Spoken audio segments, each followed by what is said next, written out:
नमस्कार दोस्तों, मैं आपके सामने अपराध की सच्ची घटनाएं लेकर आती हूँ। आप लोग अपना इसी तरह प्यार और सपोर्ट बनाए रखें और चैनल को सब्सक्राइब जरूर करें। जितना हो सके उतना वीडियो को शेयर भी करें।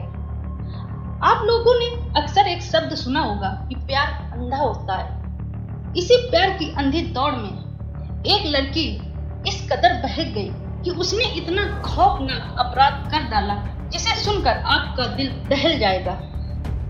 घटना उत्तर प्रदेश की राजधानी लखनऊ के चिन्हट इलाके की है, जहां पर 40 साल की उषा अपनी इकलौती 15 साल की बेटी के साथ चिन्हट में रहती थी।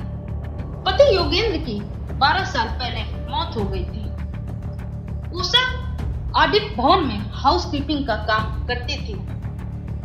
काम के दौरान कभी कदार उषा अपनी बेटी को साथ ले जाती थी और कभी कदार उसे घर में अकेला छोड़ जाती थी। इस तरह उषा की दिनचर्या चल रही थी। एक दिन उषा को पता चलता है कि उसकी बेटी के कदम बहक गए हैं, क्योंकि चिन्हट के थोड़ी दूर आदर्श नगर में रहने वाले एक गैर धर्म के लड़की के साथ उसका अफेयर चलने लगा है। जब ये बात माँ उषा को पता चलती है तो वो अपनी बेटी को डांटती समझाती है, लेकिन बेटी को माँ की बात का कोई असर नहीं पड़ता। इस बात को लेकर कई बार बेटी को पीटती भी है, लेकिन बेटी किसी भी सूरत में माँ की बात को मानने के लिए तैयार नहीं थी और वो लगातार लड़के के संपर्क में बनी रहती।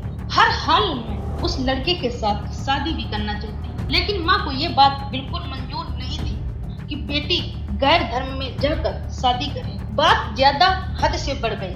बेटी को लगने लगा कि मेरी खुशियों के बीच सबसे बड़ा रोड़ा मेरी माँ बनी हुई है। तभी लड़की उस रोड़े को हटाने के लिए सोच लेती है और शनिवार की रात यानी 17 तारीख आधी रात को अपने प्रेमी के पास फोन करके घर में बुलाती है। उस दिन उषा दूसरे कमरे में सो रही थी। लड़की अपने प्रेमी के साथ मिलकर दुपट्टे से माँ का गला कसकर उसकी हत्या करती थी। हत्या के बाद वारदात को हादसे का रूप दिखाने के लिए चाकू से माँ की गर्दन रेत देती है और घर के बाहर आकर जोर जोर से चिल्ला चिल्ला कर रोने लगती है। रोने की आवाज सुनकर पड़ोसी दौड़कर उसके पास आते हैं और पूछते हैं कि क्या बात है। तब लड़की पड़ोसियों को बताती है कि बदमाशों ने उसकी माँ की हत्या कर दी। इधर धीरे धीरे सुबह होने लगी, लोगों की भीड़ इकट्ठा होने लगी। जब ये बात रिश्तेदारों को पता चली तो रिश्तेदार भी वहाँ पर आ गए। लड़की अपने मामा के पास फोन करके यही बात बताई। लोगों ने पुलिस को सूचना दी। सूचना मिलने के बाद पुलिस भी घटना स्थल पर थोड़ी देर में आ गई और जांच पड़ताल शुरू की। शव को पोस्टमार्टम के लिए भेज दिया। जांच पड़ताल के दौरान पुलिस को लड़की के ऊपर शक हुआ। शक के आधार पर उसे हिरासत में लेकर उससे सवाल जवाब किया। पुलिस के सवालों के आगे लड़की टूट गई और उसने अपना जुर्म कबूल कर लिया कि किस तरह अपने प्रेमी के साथ मिलकर दुपट्टे से गला कसकर हत्या कर दी। इधर पड़ोसियों ने पुलिस को बताया कि लड़की का चाल चलन ठीक नहीं था। तभी उषा लड़की को अक्सर डांटती और मारती थी।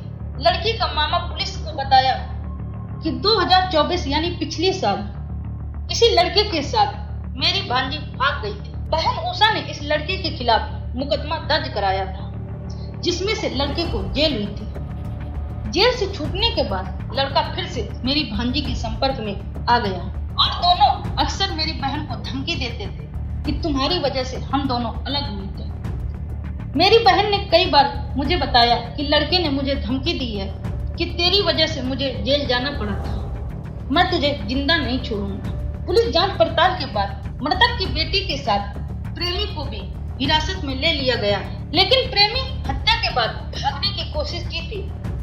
पुलिस ने उसे गिरफ्तार कर लिया। आज की घटना में किस तरह एक बेटी अपनी आशिकी के लिए अपनी माँ की क्रूरता के साथ हत्या कर दी। आज की घटना बड़ी ही दुखदायी थी, जहाँ पर एक माँ बेटे के रिश्ते को कलंकित कर दिया प्यार के खातिर। आज की घटना में इतना ही था। कल फिर मैं आपके सामने अपराध की एक नई सच्ची घटना लेकर हाजिर होंगी। जब तक धन्यवाद।